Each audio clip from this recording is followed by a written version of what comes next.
The Division, is it worth playing? Well, during the open beta, in the video I made on that subject, I stated that I thought the game was fine in terms of gameplay. It was very impressive in terms of recreating New York inside of a video game. That it's still really impressive. It's an empty city, it doesn't quite have the atmosphere of a post-apocalyptic or post-epidemic city as you'd expect. It doesn't quite match those expectations, but it's still a very impressive city, if not an empty one.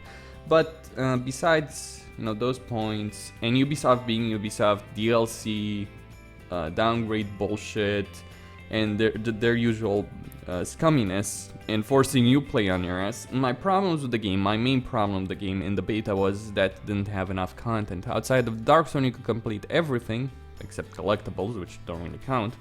You could complete everything in 1.5 hours, which quite frankly wasn't enough. But that was with 2 missions and just a couple of zones available. Now we have a lot more zones and a lot more missions, apparently 26 in total. At least that's based on what people have said. And I've played the game for about 13 hours and a half, and I finished 50% of the main story content. Now granted, this is with me going through every zone and completing it. If I was just rushing through the game to get the story content, I probably have finished that, but just talking about the game in general. It's probably gonna take me over 20 hours, maybe close to 30 to actually finish everything in the game. A mission takes you about 30 to 40 minutes, some less if they're shorter types, generally about that 30 to 40 minutes, which is reasonable enough. There's various difficulties from normal, hard, and honestly you should go hard, it's not that difficult actually. And then there's a level 30 difficulty once you reach level 30, which is the max level I mentioned. And it's designed for groups, so that's your end game content. Well, there's other stuff as well. They're gonna release free stuff. There's the season pass, but I kind of stand by what I said about the open beta. It's really impressive how they recreated New York. The gameplay is perfectly fine. It's not extraordinary. If you're looking to get into a game and be gobsmacked by it, it's not gonna be like that. But it's still pretty damn good fun, as I see it. It's enjoyable. The story isn't much to write home about. There's some cinematics, there's some story bits, there's some nice camera recordings and some nice cinematics here and there, but overall not really anything to write home about. But, well, is it worth the money? Is, let's say, 20-30 hours of content in terms of single player content worth paying the price? Well, that depends on you. Personally, I don't think it's worth the full price. That's why I got it at a discount from Games Plan. Various sites, some get actual keys from the developer, others are gray market where you risk the case people stole some keys. Not that often though. The various sites where you can get the key from. When it comes to the Division, and well, it's worth about 35 euros, I'd say. It's reasonable, it's enjoyable, you can have a good amount of fun with it, you can enjoy your time, you can just spend some hours in a game like this. And if you're into PvP, you can dive right into that in Dark Zone. Even though I say this is an MMO, it's kind of weird actually as an MMO.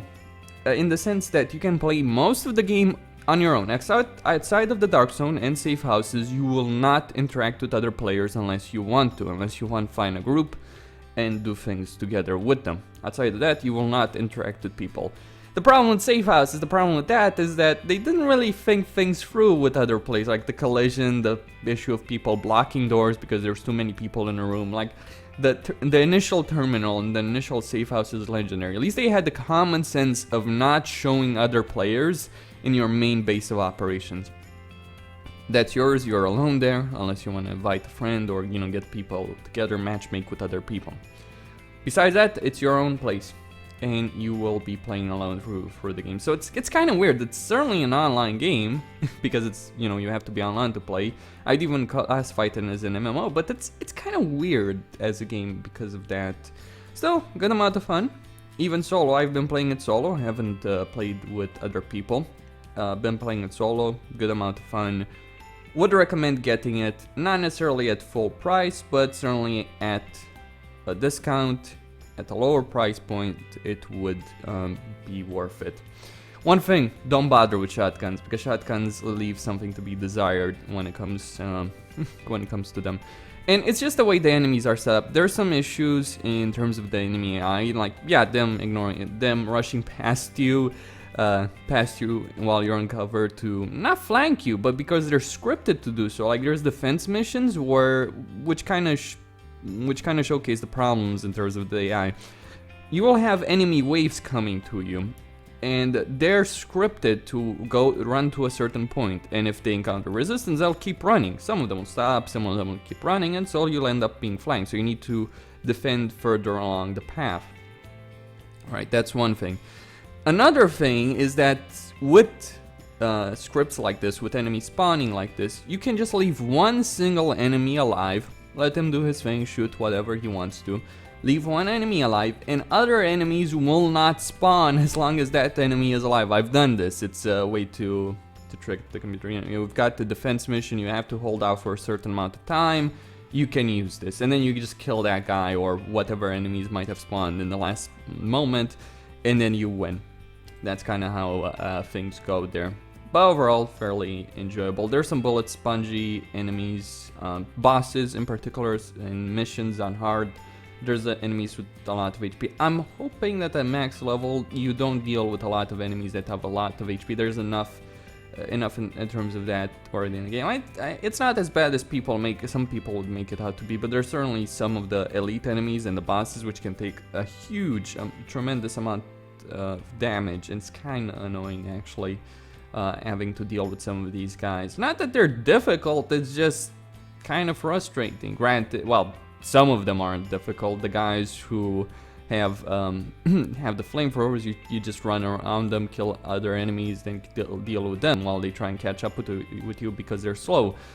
But the snipers, well, that's a different situation. Snipers are pretty accurate, deal a tremendous amount of damage.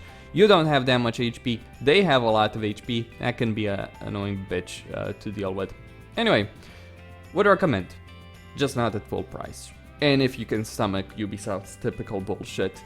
The worry that I have with this game, my biggest worry, is that Ubisoft being Ubisoft, they won't give a damn to fix some of the issues. There's issues with reflections, there's issues with performance, there's bugs, there's glitches, all of that. Nothing major, nothing big, but I'm just thinking that Ubisoft won't care because their post-launch support for most of their titles is abysmal. So that's what I had to say.